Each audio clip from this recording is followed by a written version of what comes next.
Thank you, Madam Chair. Environmental justice cannot be an afterthought of industrial decarbonization. It must be front of mind. For far too long, fence-line and front-line communities have borne the brunt of industrial pollution, wreaking havoc on the health and economic wellness of Black, brown, and low-wealth individuals in our country, and creating environmental sacrifice zones in the name of economic growth for others. When it comes to industrial innovation, we need to be better than before, not continuing with business as usual, which created the climate crisis and environmental injustices. That's why industrial decarbonization that depends on green hydrogen needs guardrails and strong standards.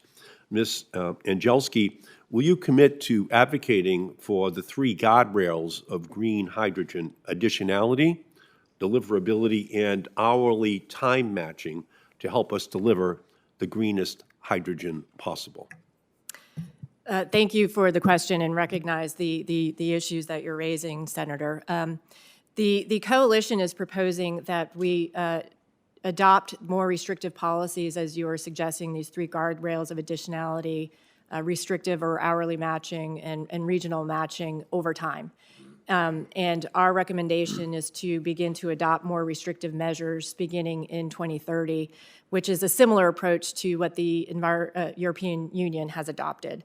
And the reason for that is we want to see significant investments in the supply chain that is necessary to support the scale of that industry and the growth of the industry in order for clean hydrogen to deliver in that decarbonization solution for industrial decarbonization. Well, I would say that I'm just going to urge you.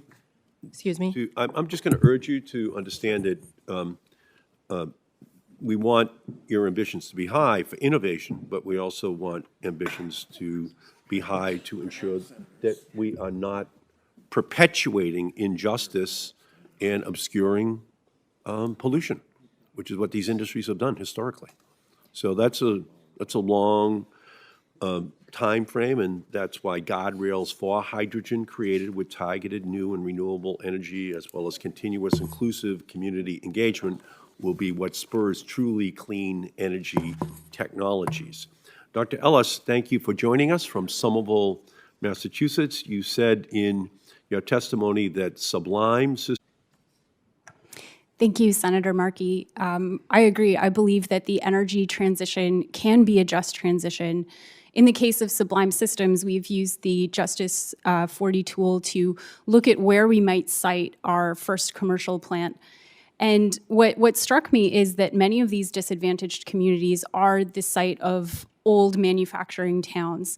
And in fact, what makes these towns, what makes them left behind and disadvantaged is the same reason why new manufacturing will come to these towns. These are places where permitting is already sited industrial, there's already access to railroads. In many cases, these sites already have access to hydroelectricity that has been built decades or even hundreds of years ago. So we believe that coming back to this city is right for us, but it's also right for the community. And we hope to bring not only jobs and training, but also to really integrate with the community and be a good neighbor to the people who are welcoming us into their community. Thank you. And as you said, after China and the United States, cement is third in terms of emissions. It's responsible for 8% of all global carbon emissions. Even once new technologies get developed to try to tackle that problem, it can take 2 decades for the market to catch up. So how can the federal government further drive demand for low-carbon construction materials like cement?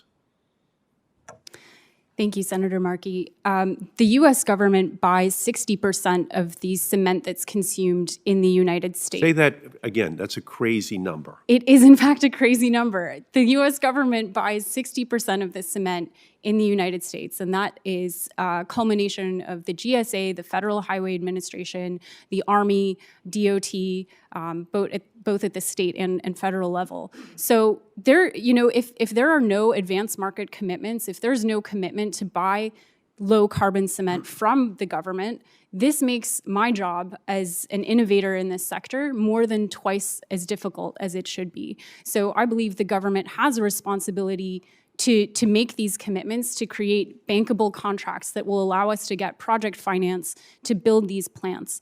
Moreover, that 8% of global CO2 emissions, it's not mostly in the United States, it's globally. And so these countries that are going to be building more because of growing and urbanizing populations, they're undergoing a period of dirty growth. And they're going to be building cement plants that are based on legacy fossil fuel technology unless we can move quickly to develop American-made electrochemical technology, and we can deploy this internationally and export our technology. So the faster we innovate. Exactly. And that can be driven by robust federal procurement policies, because the federal government consumes 60% of all cement, and then we can export that new technology that gets developed because the federal government had strong procurement policies around the rest of the world. So I thank you. I know my time is Precisely. expired. Thank you, Madam Chair. Senator Kramer.